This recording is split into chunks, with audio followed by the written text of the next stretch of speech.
যেই শিক্ষার্থী ইডেন মহিলা কলেজ ক্যাম্পাসে তার ডিপার্টমেন্টটা পড়ছে, এখন সেই ডিপার্টমেন্টে সে পড়ে তাকে যদি জিজ্ঞেস করা হয় যে আপনি কোথায় পড়েন, ঢাকা কেন্দ্রীয় বিশ্ববিদ্যালয় কোথায়, ইডেন মহিলা কলেজ ক্যাম্পাস, এখন একজন ছেলে শিক্ষার্থী কিভাবে ইডেন মহিলা কলেজ ক্যাম্পাস এটা পরিচয় দিবে? রাজধানীর সরকারি 7টি কলেজ ঢাকা বিশ্ববিদ্যালয়ের অধিভুক্ত থেকে বের হয়ে একটি অভিন্ন কাঠামোর অধীনে স্ব ক্যাম্পাসগুলোর স্বাতন্ত্র্যতা বজায় রেখে একটি বিশ্ববিদ্যালয় কাঠামোর মাধ্যমে পরিচালিত হবে।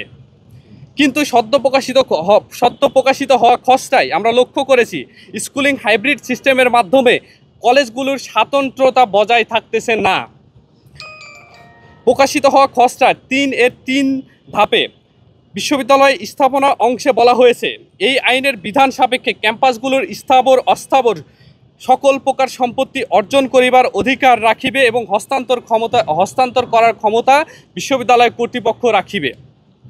এই ধারা থেকে স্পষ্ট বোঝা যাচ্ছে ভবিষ্যতে ক্যাম্পাসগুলোর এবং বিশ্ববিদ্যালয় কর্তৃপক্ষের মধ্যে শিক্ষার্থীদের সঙ্গে দ্বন্দ্বের পরিস্থিতি হওয়ার সম্ভাবনা আছে।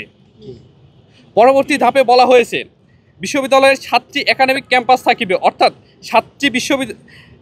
7টি কলেজ বিশ্ববিদ্যালয়ের 7টি ক্যাম্পাস হিসেবে পরিচালিত হইবে, যেমন ঢাকা কেন্দ্রীয় বিশ্ববিদ্যালয় তিতুমির কলেজ ক্যাম্পাস, ঢাকা কেন্দ্রীয় বিশ্ববিদ্যালয় ইডেন মহিলা কলেজ ক্যাম্পাস। ওয়ালটন এখন দেশের সীমানা পেরিয়ে পৌঁছে গিয়েছে 50টিরও বেশি দেশে। ওয়ালটন, ঘরে ঘরে বিশ্বজুড়ে। ধরেন যেই শিক্ষার্থী ইডেন মহিলা কলেজ ক্যাম্পাসে তার ডিপার্টমেন্টটা পড়ছে, এখন সেই ডিপার্টমেন্টে সে পড়ে তাকে যদি জিজ্ঞেস করা হয় যে আপনি কোথায় পড়েন, ঢাকা কেন্দ্রীয় বিশ্ববিদ্যালয় কোথায়, ইডেন মহিলা কলেজ ক্যাম্পাস, এখন একজন ছেলে শিক্ষার্থী কিভাবে ইডেন মহিলা কলেজ ক্যাম্পাস এটা পরিচয় দিবে? এই পরিচয়হীনতার একটা সমস্যা তৈরি হচ্ছে। খসড়ার 3-7 নং ধাপে বলা হয়েছে শিক্ষা মন্ত্রণালয়ের আওতাভুক্ত ঢাকা মহানগরের সরকারি 7টি কলেজের শিক্ষার্থীগণ বিশ্ববিদ্যালয়ের সংশ্লিষ্ট ক্যাম্পাসের পরীক্ষাগার সহ অন্যান্য সমজাতীয় সুযোগ সুবিধা শর্ত সাপেক্ষে ব্যবহার করিতে পারিবে।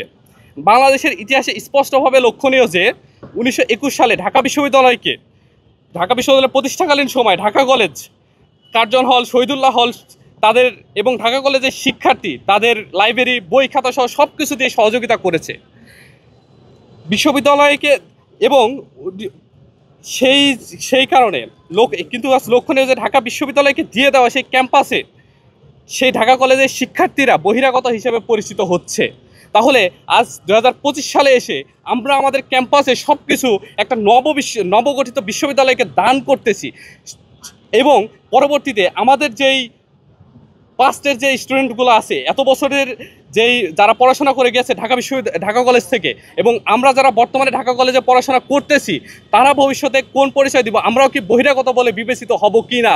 এ বিষয়ে খসড়ায় আমরা সুস্পষ্ট কোনো কিছু পাই নাই, শিক্ষা মন্ত্রণালয় আমাদের সুস্পষ্ট কোনো কিছু জানায় নাই।